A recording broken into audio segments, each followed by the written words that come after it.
जय हिंद, जय श्री राम। तो कैसे हैं आप सब लोग? अच्छे हैं? अच्छा होना भी चाहिए। तो आज हम पढ़ेंगे साहब आपके, ये हमारा चौथा लेक्चर है जो परीक्षा धाम सीरीज चल रही है उसमें।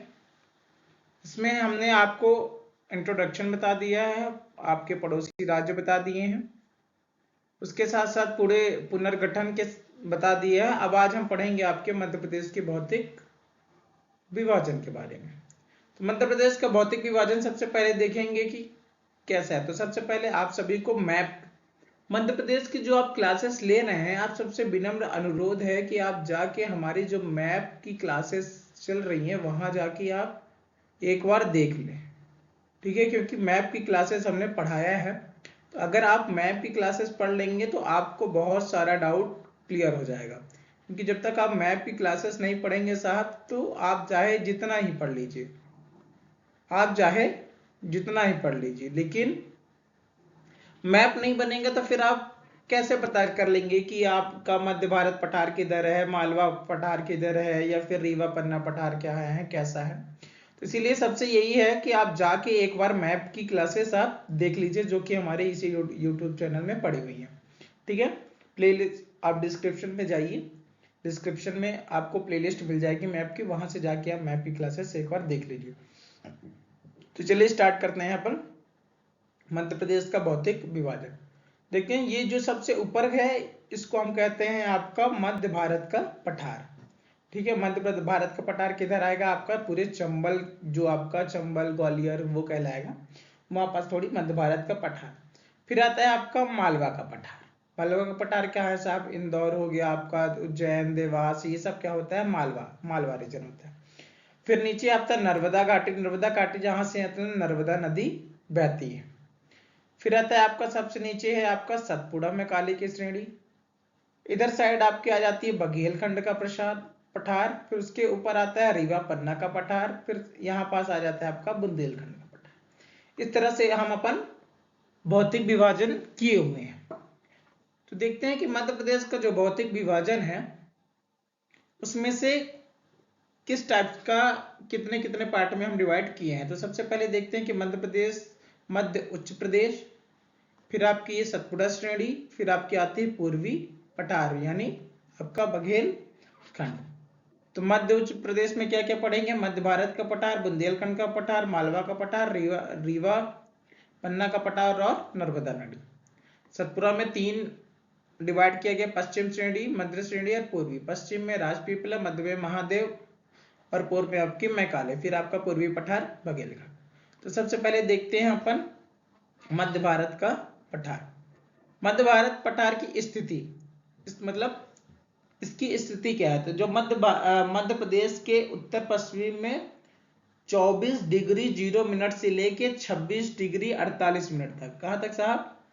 24 डिग्री 0 मिनट से लेके 26 डिग्री 48 मिनट तक नॉर्थ लेटीट्यूड यानी उत्तरी अक्षांश, तथा 74 डिग्री 50 मिनट से लेके आपके 79 डिग्री 10 मिनट तक ईस्टर्न लॉन्गिट्यूड यानी पूर्वी देशांतर में स्थित है आपका क्या?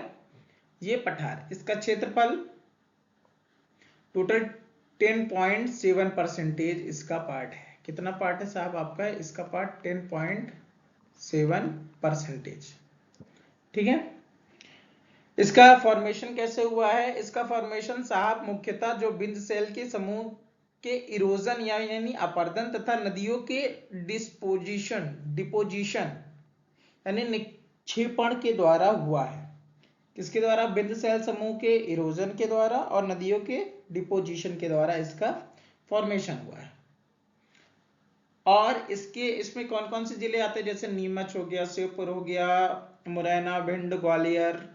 एक बार आप मैप पढ़ लेंगे ना तो आपको ये याद करने की जिला याद नहीं करना पड़ेगा। आपको सिर्फ इतना याद रहेगा कि बस जो मध्य भारत का पठार है ये ऊपर साइड है, तो मतलब आपको पूरा ऑटोमेटिक याद आ जाएगा कितने जिले हैं। फिर इसमें देखते हैं इसकी क्लाइमेट क्या है साहब? जलवायु विषम जलवायु है। ग्रीष्म ऋतु में अत्यधिक गर्मी रहती है और शीत ऋतु में अत्यधिक ठंड रहती है। मतलब गर्मी में तो ज्यादा गर्मी लगेगी और ठंडी में ज्यादा ठंडी लगेगी, ठीक है? और यहाँ की वर्षा लगभग 50 से 75 सेंटीमीटर के आसपास होती है, और सितंबर वर्षा जो कि बहुत कम है। और यहाँ जब वर्षा कम होती है तो वन भी आपको पता होगा, जहाँ वर्षा कम होगी तो वहां तो वन भी कैसे पा जाएंगे, शुष्क कटीले पर्णपाती वन पा जाते हैं, ड्राई थॉर्न डिसिडियस फॉरेस्ट जैसे कि खैर बबूल पलास आदि, खैर बबूल पलास आदि ये सब का क्या पाए जाते हैं, आपके वन पाए जाते हैं।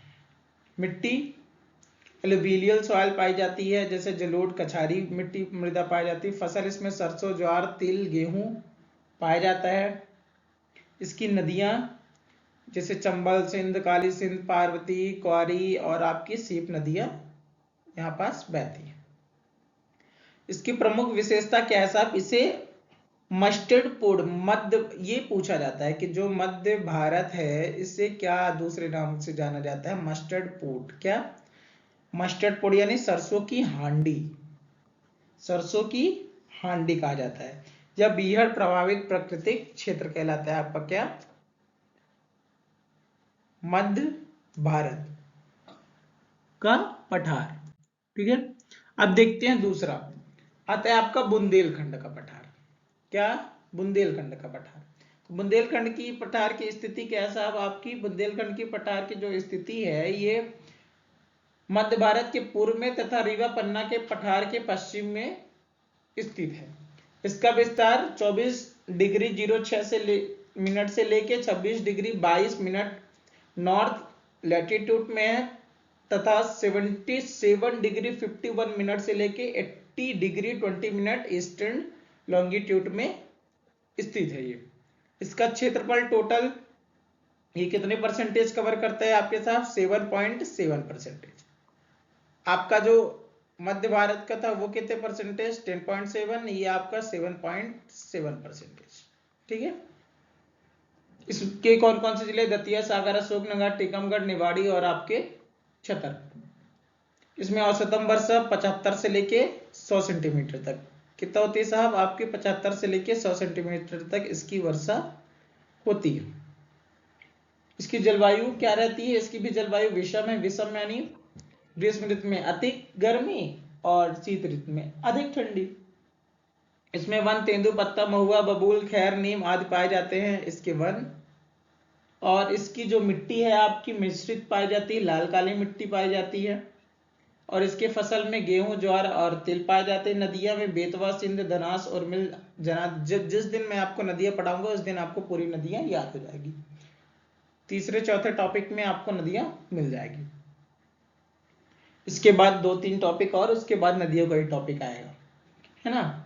फिर इसमें खनिज देखते हैं, हीरा और चूना पत्थर पाया जाता है। इसकी विशेषता क्या है, बुंदेलखंड की सबसे ऊंची चोटी सिद्ध बाबा की चोटी पाई जाती है जो कि 1172 मीटर है। और बुंदेलखंड की गंगा बेतवा नदी को कहा जाता है। ये पूछा जाता है बुंदेलखंड की गंगा किसे कहा जाता है, बेतवा नदी का। मध्य प्रदेश का सर्वाधिक सूखा प्रभावित क्षेत्र क्या है आपका, बुंदेलखंड। ऐसा। अब आते हैं तीसरा आपका क्या, मालवा का पठार। तो मालवा का पठार क्या कहता है, इसकी स्थिति क्या कहती है कि मालवा का जो पठार है वो मध्य प्रदेश के पश्चिम भाग में स्थित है। इसका विस्तार 22 डिग्री 17 मिनट से लेकर 25 डिग्री 18 मिनट नॉर्थ लैटिट्यूड है तथा 74 डिग्री 20 मिनट से लेकर 79 डिग्री 20 मिनट ईस्टर्न लॉन्गिट्यूड इसका क्या है आपका विस्तार है। ये क्षेत्रफल में सबसे बड़ा है, क्षेत्रफल में सबसे बड़ा क्या है आपका 28% के साथ यही रहता है। कौन, मालवा का क्षेत्र, जो कि सबसे बड़ा क्षेत्र है। ठीक है, इसका निर्माण दक्कन ट्रेप के लावा तथा विशाल चट्टानों के टूटने से हुआ है। आपके संबंधित जिले इंदौर उज्जैन देवास अगर मालवा रतलाम धार और झाबुआ है। इसकी जलवायु समशीतोष्ण, क्या समशीतोष्ण, मतलब जो इंदौर में रह रहा है तो उसको गर्मी में साधारण गर्मी और ठंडी में साधारण ठंडी, ये मैटर है। तभी कोई रीवा और पन्ना से कोई रिलेटिव कोई भी फोन लगाता है, पूछते हैं भैया क्या है गर्मी है इंदौर में कि नहीं, तो हमें बताना पड़ता है भैया यहाँ तो गर्मी है ही नहीं और ना यहाँ ठंडी है। मुश्किल से 10 दिन ठंडी पड़ी होगी बस, अब ठंडी चली गई। तो क्यों चली गई? क्योंकि यहाँ पास क्या है साहब, बिल्कुल सम जलवायु है। ना गर्मी में ज्यादा गर्मी लगेगी, ना ठंडी में आपको ज्यादा ठंडी लगेगी। इसकी वर्षा 75 से 100 सेंटीमीटर होगी।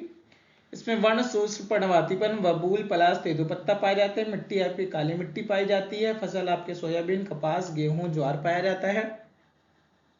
ठीक। और नदियां चंबल, छिप्रा, पार्वती, गंभीर, खान, माही पाई जाएगी। इसकी विशेषता है यह मध्य प्रदेश का सबसे बड़ा प्राकृतिक क्षेत्र है, जैसे मैंने आपको बता दिया। इसे कहते हैं गेहूं की डलिया, basket of wheat. Mustard pot किसे कहते हैं? आपके मध्य भारत के पठार को। बास्केट ऑफ वीट किसे कहते हैं? गेहूं के डलिए किसे कहते हैं? आपके मालवा के पठार के। मालवा के पठार की सबसे ऊंची चोटी शिकार चोटी। कर्क रेखा मालवा के मध्य से गुजरती है। कहां से गुजरती? बिल्कुल बीचों बीच। ठीक है। मालवा के पठार की सबसे ऊंची चोटी शिकार चोटी जो 881 मीटर है। वो अन्य चोटी में जाना पाव 854 मीटर, धजारी 810 मीटर। ये तीनों इंदौर जिलों में स्थित है। कहाँ है आपके साहब? इंदौर जिले में। ये हो गया आपके कितने पठार? टोटल 3 पठार हमने पढ़ लिए। अब आते हैं आपके रीवा और पन्ना के पठार। रीवा पन्ना का पठार क्या कहता है साहब? रीवा का पन्ना के पठार ये कहाँ स्थित है? ये मैंने आपको मैप में शुरू में बता दिया। इसकी स्थिति क्या है आपकी? इसकी स्थिति है, रीवा पन्ना का जो पठार है बुंदेलखंड के पठार के दक्षिण पूर्व में और बघेलखंड के पश्चिम में स्थित है। ठीक। इसका विस्तार 23 डिग्री 10 मिनट से लेकर 25 डिग्री 12 मिनट उत्तरी अक्षांश तथा 78 डिग्री 4 मिनट से लेकर 82 डिग्री 18 पूर्वी देशांतर में स्थित है। इसका क्षेत्रफल टोटल कितना साहब? 10.36। किसका है? आपका रीवा पन्ना का। 10.7 किसका है? मध्य भारत का। 28% किसका है? मालवा का। 7.7 किसका है साहब? आपके बुंदेलखंड का।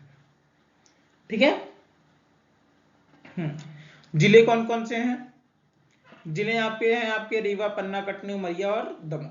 जलवायु इसकी ग्रीष्म ऋतु में साधारण गर्मी रहेगी, लेकिन शीत ऋतु में अधिक ठंडी। इसीलिए रीवा वाले जो हमारे महानुभाव लोग हैं वो कहते भैया रीवा में बहुत ठंडी पड़ रही है। रीवा मतलब बहुत ठंडी पड़ रही का किन जाए, तुम्हारे यहाँ नहीं है का? तो हमको बताना पड़ता है कि नहीं, हमारे यहाँ ठंडी नहीं है। काहे नहीं आए? इससे नहीं आए कि जो इंदौर है अपना, तो उसमें क्या होता है साहब, जो इंदौर है वो आपका सम जलवायु है, जहां ना ज्यादा गर्मी पड़ेगी ना ज्यादा ठंडी पड़ेगी। लेकिन जो रीवा पन्ना का पठार है उसमें क्या है, गर्मी तो साधारण पड़ेगी, लेकिन जब ठंडी पड़ेगी तो इतनी तेज पड़ेगी कि अब क्या ही बताए कितनी तेज पड़ेगी। ठीक। तो क्या वजह है? वजह यही है। तो ये जो रीवा वाले हैं वो अपने जो नहीं समझा सकते तो ये वीडियो शेयर कर दीजिए और उनको बता दीजिए कि इस वजह से रीवा में ठंडी ज्यादा पड़ती है और आपके हमारे इंदौर साइड में क्या होता है, ठंडी कम पड़ती है। ठीक है। जलवायु वन कौन कौन से? बांस, तेंदुपत्ता, शीशम, खैर आदि पाए जाते हैं। मिट्टी कौन सी है? मिश्रित मिट्टी है। नदियां टोन्स है, केन है, बीहड़ है, महाना है, बिछिया है। फसल में गेहूं चावल सबसे ज्यादा यहीं पाए जाते हैं आपके। ठीक है। खनिज में चूना पत्थर व गेहूं और हीरा पाया जाता है, जो कि पन्ना में है, आपको पता होना चाहिए। इसके साथ साथ इसकी विशेषता है विंध्यान का गारी, स्कॉर्पलैंड भी कहा जाता है इसको। इस क्षेत्र की सबसे ऊंची चोटी गुडविल सद्भावना चोटी जो 752 मीटर है, दमोह में स्थित है। मध्य प्रदेश में जबीरा गुम्बद दमोह जिले में रीवा पन्ना पठार के अंतर्गत आपके आता है। अब आते हैं आपके नर्मदा घाटी में। इसकी स्थिति मालवा तथा रीवा पन्ना के पठार के दक्षिण में तथा सतपुड़ा श्रेणी के उत्तर में है। इसका विस्तार 22 डिग्री 30 मिनट से लेकर 23 डिग्री 45 उत्तरी अक्षांश तथा 74 डिग्री से 81 डिग्री 30 मिनट पूर्वी देशांतर तक है। इसका क्षेत्रफल आपके 26%। कितना? 26%। इसका निर्माण कैसे हुआ है साहब? पश्चिम में दक्कन ट्रैप की चट्टानों से तथा पूर्व में धारवाड़ तथा विंध्य क्रम के चट्टानों से हुआ। प्रमुख जिले जबलपुर, नरसिंहपुर, होशंगाबाद, हरदा, सीहोर और रांची। इसकी जलवायु कैसी है? ग्रीष्म ऋतु में अधिक गर्म, शीत ऋतु में साधारण ठंड। ठीक है। इसमें वर्षा 75 से लेके 125 मीटर तक इसमें वर्षा होती है। इस क्षेत्र में वर्षा की मात्रा पश्चिम से पूर्व की ओर जाने से क्रमशः बढ़ती जाती है। नदियां नर्मदी, तवा, हिरणसेर, हथनी, शक्कर, मतलब नर्मदा की जो भी सहायक नदियां हैं वो सब क्या होती है, नर्मदा घाटी के उसमें आती है। वन, सागौन, साल, तेंदुपत्ता, बांस। मिट्टी नर्मदा घाटी के पश्चिम में गहरी काली मिट्टी तथा पूर्वी क्षेत्र में लाल मिट्टी पाई जाती है। फसल में कपास व मूंगफली, मध्य प्रदेश क्षेत्र में गेहूं एवं पूर्वी क्षेत्र में चावल के उत्पादन होते हैं। इसके साथ साथ आपके खनिज चूना पत्थर, संगमरमर और चीनी मिट्टी आपकी पाई जाती है। इसकी विशेषता क्या है, कृषि अर्थव्यवस्था की रीढ़ की हड्डी कहा जाता है। नर्मदा घाटी क्षेत्र को कृषि अर्थव्यवस्था की रीढ़ की हड्डी, समझ रहे हैं साहब, रीढ़ की हड्डी कहा जाता है।